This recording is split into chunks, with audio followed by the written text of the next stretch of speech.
Hey there, science fans! Have you ever wondered what you're made of? The most abundant element in your body is oxygen, making up about 65% of your body weight. That's because about 60% of your body is water, and water is made up of hydrogen and oxygen. Next up is carbon, the backbone of all organic molecules, including proteins, carbohydrates, and fats. Carbon makes up about 18% of your body weight. Then comes hydrogen, making up about 10% of you. Nitrogen follows close behind at about 3%, playing a crucial role in building proteins and DNA. Other important elements include calcium for strong bones, phosphorus for energy production, potassium for muscle function, and sulfur for healthy hair and skin. Now let's dive deeper into the world of atoms. Atoms are the basic building blocks of matter. Imagine them as incredibly tiny particles that are so small, millions of them could fit on the period at the end of this sentence. Let's take carbon as an example. Carbon is like the Lego brick of life. A carbon atom has 6 protons and 6 neutrons in its nucleus, orbited by 6 electrons. These electrons form bonds with other atoms to create molecules. The number of protons in an atom determines what element it is. Carbon has 6 protons, so any atom with 6 protons is a carbon atom, whether it's in your DNA, a diamond, or a piece of coal.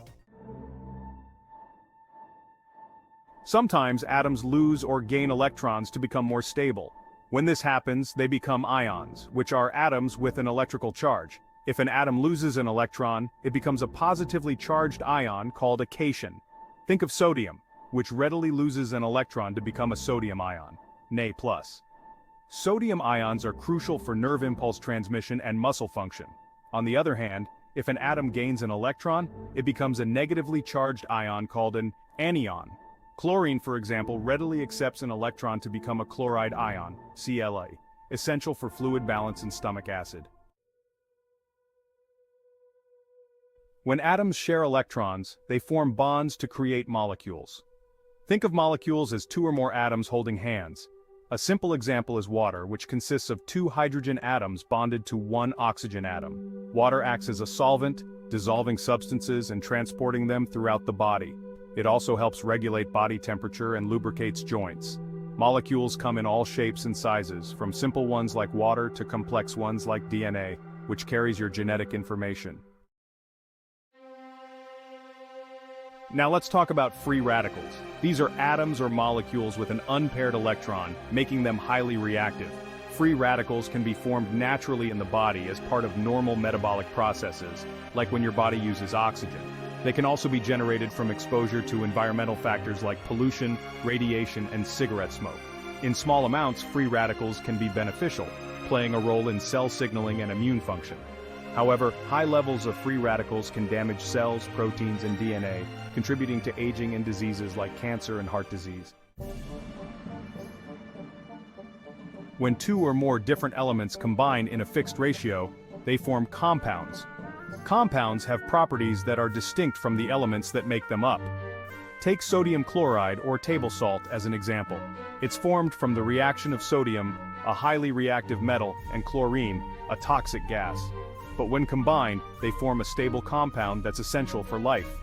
Sodium chloride helps regulate fluid balance, transmits nerve impulses, and plays a role in muscle contraction. Another example is carbon dioxide, which consists of 1 carbon atom bonded to 2 oxygen atoms. Compounds are everywhere in our world, from the air we breathe to the food we eat. As we've explored, the human body is an incredible symphony of elements, atoms, ions, molecules, free radicals, and compounds, all working together to keep us alive and functioning.